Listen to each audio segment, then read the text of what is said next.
If you are 50 or older and you are not maxing out your 401k catch-up contributions, there is a specific dollar amount you are losing every single year. And the number for 2026 is larger than you think. Here is the basic math.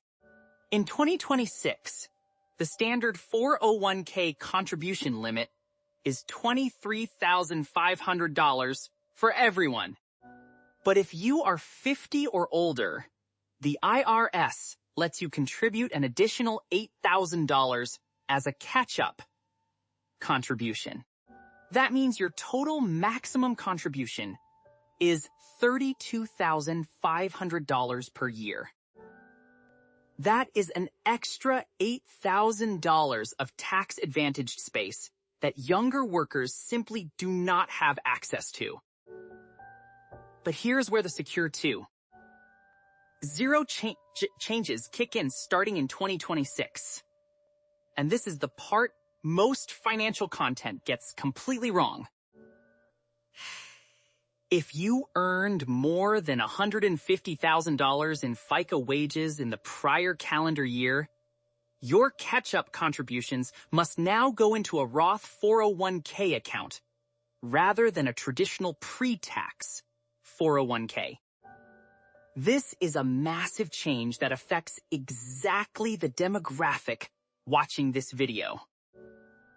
For high earners, this means the $8,000 catch-up is now after-tax money going into a Roth.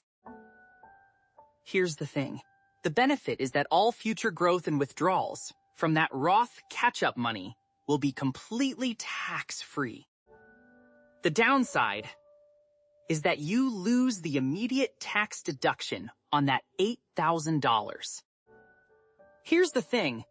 Let me show you the math on what this is actually costing or saving you, depending on your situation. If you are in the 24% federal bracket and your state tax is 5% the $8,000 catch-up, going into a traditional 401k would have saved you about $2,320 in taxes this year. With the new Secure 2, zero rule, that immediate tax savings is gone because the money goes in after tax. But over a 15-year period, from age 50 to 65 at a 7% return, that $8,000 per year grows to approximately $201,000. In a traditional 401k, you would owe taxes on every dollar you withdraw. In a Roth 401k, every dollar of that $201,000 is tax-free.